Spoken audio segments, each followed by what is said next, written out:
Hello students, आज हम पढ़ने जा रहे हैं स्टैंडर्ड 9 चैप्टर 2 पॉलिनोमियल्स, उसकी एक्सरसाइज 2.1। क्वेश्चन 1 यहाँ पे दिया गया है, which of the following expressions are polynomials in one variable and which are not, and state reason. इनमें से कौन से पॉलिनोमियल वन वेरिएबल है और कौन से नहीं है, और क्यों नहीं है वो रीज़न भी बताना है। तो आइए देखते हैं। मैंने यहाँ पे पॉलिनोमियल्स लिखे हैं 4x² - 3x + 7। ये पॉलिनोमियल इन वन वेरिएबल है, क्योंकि ये पॉलिनोमियल तो है ही और इसमें एक ही वेरिएबल है x। यहाँ पे आइए, ये भी पॉलिनोमियल इन वन वेरिएबल है, क्योंकि एक ही वेरिएबल है इसमें y।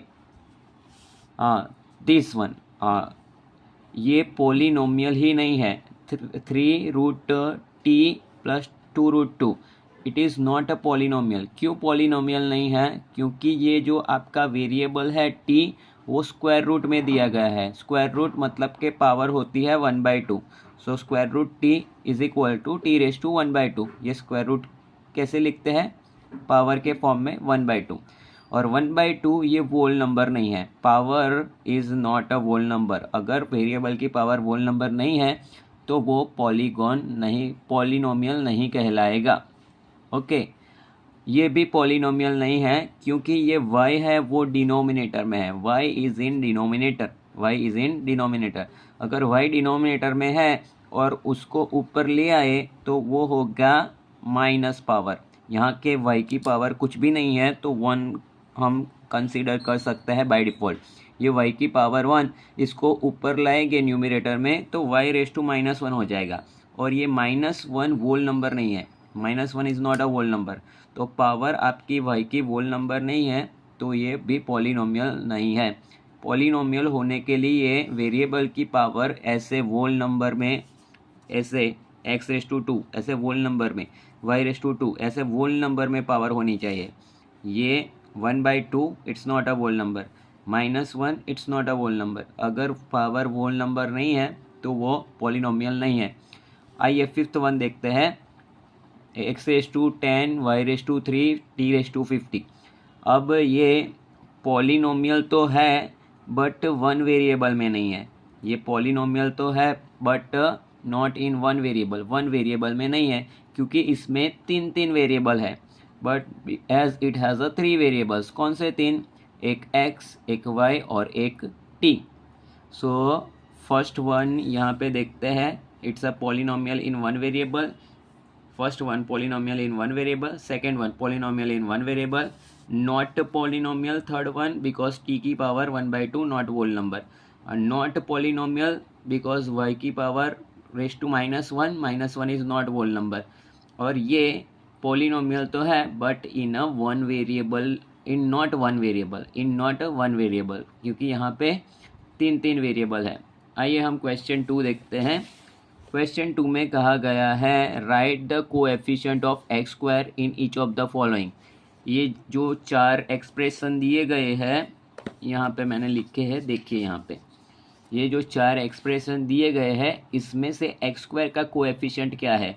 तो पहला एक्सप्रेशन, इसमें से x² वाली टर्म कौन सी है? तो ये बीच वाली टर्म है, ये x² वाली टर्म है। और ये x² के साथ कोई नंबर दिया गया है। कोएफिशिएंट मतलब के क्या? x² का कोएफिशिएंट मतलब के क्या? x² के साथ जो कोई भी हो वो x² का कोएफिशिएंट कहलाएगा। यहाँ x² के साथ कुछ भी नहीं है। अगर x² के साथ कुछ भी नहीं है तो 1 कहलाएगा। कोएफिशिएंट क्या कहलाएगा? 1।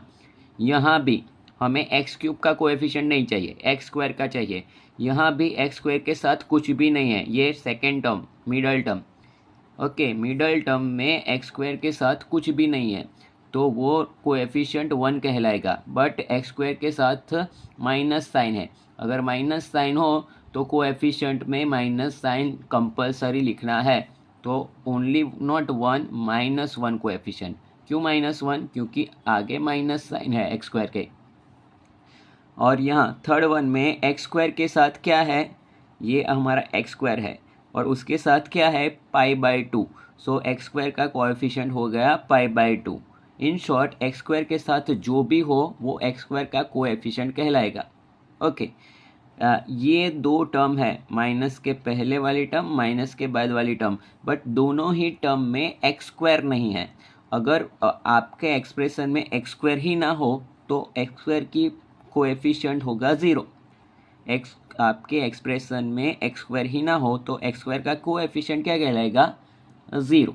ओके, सो फर्स्ट वाले का कोएफिशिएंट 1, सेकंड वाले का -1, थर्ड वाले का π/2 और फोर्थ वाले का 0, एक्स स्क्वायर का कोएफिशिएंट। आइए हम थर्ड क्वेश्चन देखते हैं।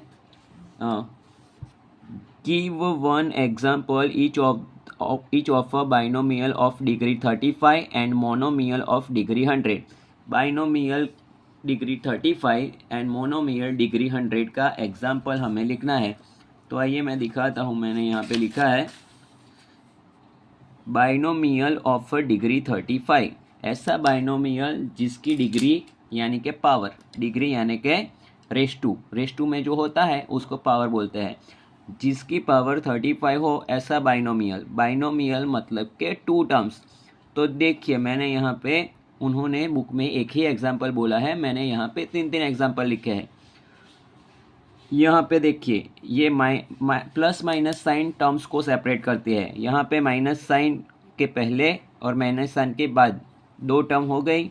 यहाँ भी प्लस के पहले प्लस के बाद 2 टर्म्स हो गई, प्लस के पहले प्लस के बाद 2 टर्म्स हो गई। सो इन तीनों में 2 टर्म्स है और 2 टर्म्स मतलब के बाइनोमियल। सो ये तीनों के तीनों बाइनोमियल है, हमें बाइनोमियल कहा गया था। सो ये तीनों के तीनों हमारे बाइनोमियल हो गए। और ऐसा बाइनोमियल जिसमें वेरिएबल की डिग्री हो 35, डिग्री मतलब के पावर, तो यहाँ x की पावर 35, y की पावर 35, a की पावर 35, तो ये हमारा हो गया binomial of degree 35। 2x⁻35 - 7 binomial है, डिग्री 35 है। 5y⁻35 + 64 बाइनोमियल है, डिग्री 35 है। 4a⁻35 + 9 बाइनोमियल है, डिग्री 35 है। मोनोमियल मतलब के one term, plus minus sign से टर्म डिफ्रेंशिएट करते हैं हम। यहाँ पे एक ही टर्म है, प्लस माइनस साइन कोई सेपरेट टर्म नहीं करता, सो एक ही टर्म है। यहाँ भी एक ही टर्म है, यहाँ भी एक ही टर्म है, तो वो कहलाएगा तीनों का तीनों मोनोमियल। और ऐसा मोनोमियल जिसकी डिग्री 100 हो, तो वेरिएबल की पावर 100 होनी चाहिए। 3x⁻100 वन टर्म है इसलिए मोनोमियल है, पावर 100 है तो मोनोमियल की डिग्री 100 कहलाएगी। यहाँ भी वन टर्म है तो मोनोमियल है, और z की पावर 100 है तो डिग्री इज़ 100। और 3/2y⁻100 ये वन टर्म है तो ये मोनोमियल कहलाएगा, और y की पावर 100 है, so that's why it is a degree 100। यहाँ पे वन ही टर्म है, ओके, क्योंकि टर्म प्लस माइनस साइन से सेपरेट होती है। यहाँ माइनस साइन 2 टर्म सेपरेट करती है, यहाँ प्लस साइन 2 टर्म सेपरेट करती है, यहाँ प्लस साइन 2 टर्म सेपरेट करती है। यहाँ कुछ प्लस माइनस नहीं है तो ये सिंगल टर्म है। यहाँ माइनस साइन है बट माइनस साइन के आगे कुछ नहीं है, तो ये भी एक सिंगल टर्म है, ये भी एक सिंगल टर्म है। ओके, आइए हम अगला क्वेश्चन देखते हैं, क्वेश्चन नंबर 4। यहाँ पे क्वेश्चन 4 में लिखा गया है right the degree of each of the following polynomials. ये 4 पॉलिनोमियल दिए गए हैं, इनकी डिग्री लिखनी है। डिग्री मतलब के रेस टू में जो पावर होती है वो। ओके, तो डिग्री ऑफ पॉलिनोमियल्स, ये 4 मैंने एक्सप्रेशन यहाँ पे लिखे हैं, उसकी डिग्री हमें लिखनी है। अब डिग्री मतलब कि यहाँ तो x भी है, x स्क्वायर भी है, x³ भी है, तो कौन सी डिग्री कंसीडर करते हैं हम? तो जो हाईएस्ट पावर होती है एक्सप्रेशन में वही हमारी डिग्री होती है। x के ऊपर कुछ भी नहीं है तो वो x⁻1 कहलाता है, ये x⁻2 है, x⁻3 है। इन तीनों में से हाईएस्ट पावर क्या है? 3। तो हमारे पॉलिनोमियल की डिग्री हो गई 3। यहाँ y की पावर है 2 तो पॉलिनोमियल की डिग्री हो गई 2। यहाँ t की कुछ भी पावर नहीं है, मतलब कि बाय डिफ़ॉल्ट 1 कहलाएगी, तो डिग्री हो गई 1। और यहाँ वेरिएबल ही नहीं है, ये कांस्टेंट है, तो कांस्टेंट की डिग्री होती है 0। कांस्टेंट की डिग्री होती है 0। 3 को हम 3y⁻0 भी लिख सकते हैं। ओके, तो highest power 3 degree 3 highest power 2 degree 2 highest power 1 degree 1 no power no any variable degree 0 constant only degree 0। Okay, आइए हम लास्ट क्वेश्चन देखते हैं। Classify the following as a linear quadratic and cubic polynomial. यहाँ सब polynomial दिए गए हैं, कौन सा क्वाड्रेटिक है, कौन सा क्यूबिक है, कौन सा लीनियर है, ये हमें लिखना है। तो ये मैं यहाँ पे मैंने लिखा है, यहाँ पे देखिए आप x² प्लस एक्स। अब ये क्वाड्रेटिक है, क्यूबिक है कि लीनियर है, ये कैसे पता चलेगा? उसकी हाईएस्ट पावर से। x² प्लस एक्स, यहाँ पे x की हाईएस्ट पावर है 2, अगर हाईएस्ट पावर 2 हो तो वो क्वाड्रेटिक कहलाता है। लीनियर, यहाँ पे 3 टर्म्स है। लीनियर मतलब के पावर 1, क्वाड्रेटिक मतलब के पावर 2 और क्यूबिक मतलब के पावर 3। ये फर्स्ट वाले में x की हाईएस्ट पावर है 2, सो वो क्वाड्रेटिक है। यहाँ पे x की हाईएस्ट पावर है 3, तो वो कहलाएगा क्यूबिक पॉलिनोमियल। यहाँ पे y की हाईएस्ट पावर है 2, तो क्वाड्रेटिक। और यहाँ x की हाईएस्ट पावर ऊपर नहीं लिखी है, सो बाय डिफ़ॉल्ट 1 कहलाएगी।